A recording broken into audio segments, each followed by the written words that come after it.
গণতান্ত্রিক যে অভিযাত্রা এবং আপনার জুলাই অভ্যুত্থানের যে স্পিরিট সেটাকে ধারণ করে বাংলাদেশ জাতীয়তাবাদী দল আজকে যেই সম্মেলনে আয়োজন করেছে।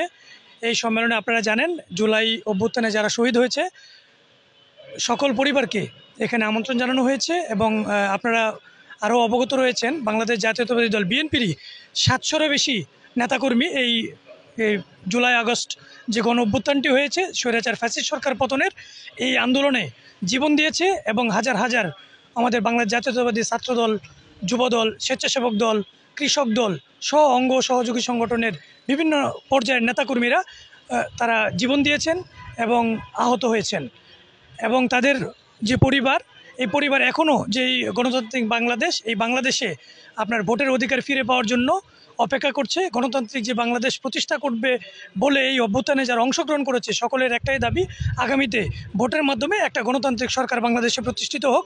সেই গণতান্ত্রিক যে সরকার প্রতিষ্ঠিত হবে এর মাধ্যমে বাংলাদেশে সুশাসন প্রতিষ্ঠা হবে, মানুষের ন্যায় বিচার প্রতিষ্ঠা হবে, সমাজে অন্যায় এবং আমাদের অর্থনৈতিক মুক্তি প্রতিষ্ঠা হবে ইনশাল্লাহ।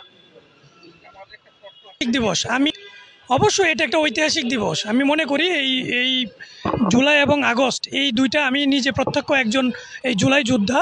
আমি মনে করি আমরা যে ভয়াবহতা রাস্তায় যেটা দেখেছি, লাশের পর লাশ, মানুষের নির্বিচারে যে গুলি এবং সাউন্ড গ্রেনেড সহ টিয়ার শেল সহ সরকারি ব্যবস্থাপনায় প্রশাসনের যে পরিমাণ নিপীড়ন নির্যাতন করা হয়েছে এদেশের মানুষের উপর, সাধারণ মানুষের উপর, শিক্ষার্থীর উপর, এর প্রতিবাদে এদেশের যে ছাত্র সমাজ তারা পিছু হটেনি।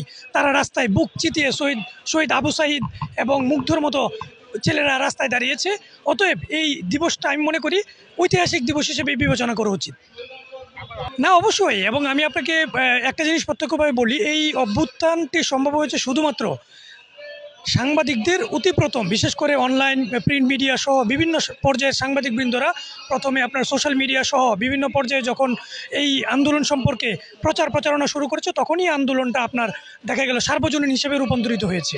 এবং এই আন্দোলনে সাংবাদিকদের ভূমিকা অবশ্যই অনস্বীকার্য এবং সাংবাদিকদের যে ত্যাগ এবং তাদের যেই অবদান সেটা অবশ্যই স্মরণীয় করে রাখা উচিত। মনে আছে 17 জুলাই আন্দোলনটা মেনলি যে 2 দিন আন্দোলনের রূপটা সবচেয়ে বেশি ভয়াবহ ছিল সেটা ছিল আপনার 18 এবং 19 জুলাই।